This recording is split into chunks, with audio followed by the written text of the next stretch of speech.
ugly day for the Washington Nationals on Sunday. Not only did they lose big to the Phillies, but closer Jonathan Papelbon attacked Bryce Harper in the home dugout. And now that they've been eliminated from playoff contention, what comes next for this team? WTOP digital sports editor Noah Frank is here with analysis. Let's first start off with the fight. The video seen around the world this morning, and we're talking our own home team making the cover here of the New York Post with choked on his there, and also the front page of our sports page as well. This is really something everyone is talking about. We knew sort of what we were getting in bringing Papelbon in, but did we expect this?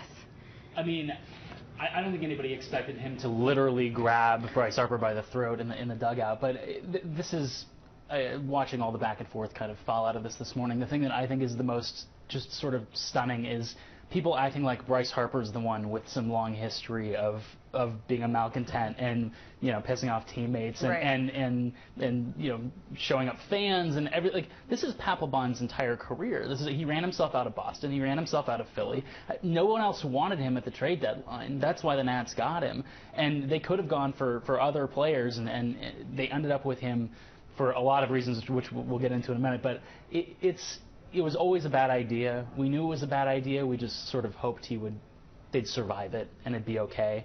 And, you know, I mean, for a guy to literally take the face of the franchise and arguably one of the faces of baseball right. by the throat in that great photo by Greg Fume, just capturing it perfectly. You know, I mean, it's at this point, it's hard to see how the team could possibly move forward with Papelbon on it. So you're jumping right into the next thing. First of all, we have heard him say, or there have been rumblings, that he doesn't believe there will be any sort of reprimanding as a result of this, and said, I was in the wrong. And we also heard from the manager saying this was in our family. We'll deal with it within our family.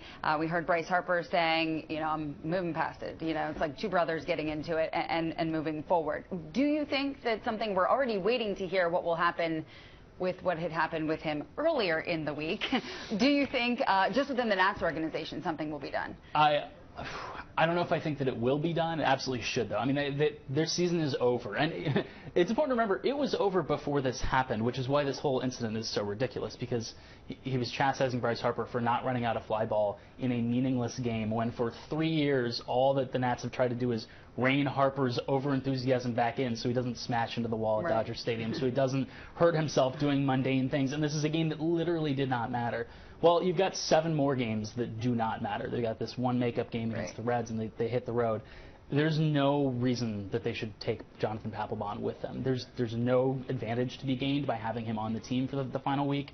I think it sends a terrible message, the same way that it was sent a terrible message to put him back in the game.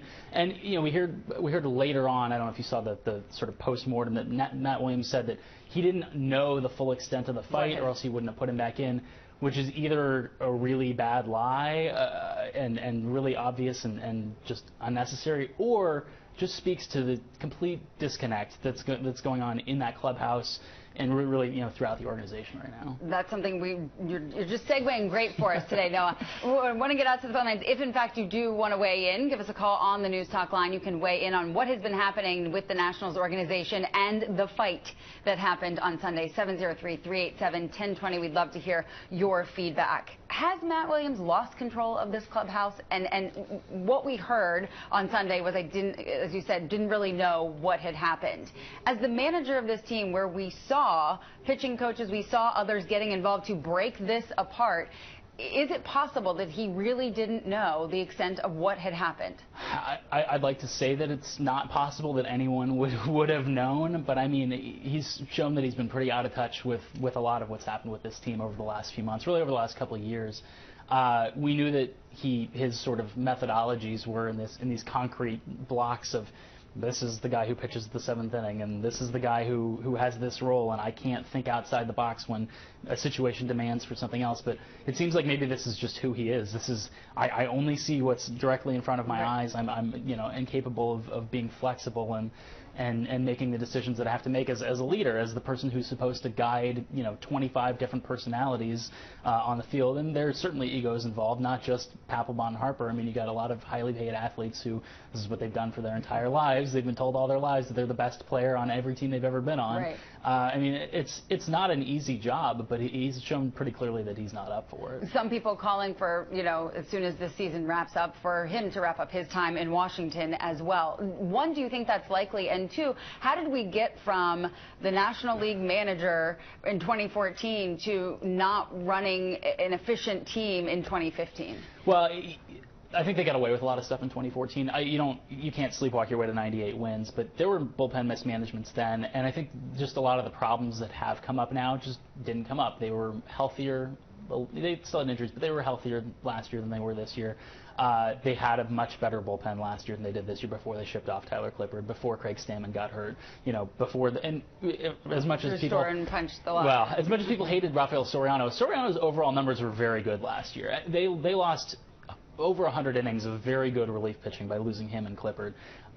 And they just weren't able to overcome him. And so when those pressure points hit, there was no leadership to get them through. I mean, not to be that bad guy, but I mean, I wrote a column in early to mid-August saying Matt Williams has to go. He's shown that he can't tactically manage this team. We'll pause you right there. We'll continue this conversation. We'll talk about the Washington Nationals moving forward.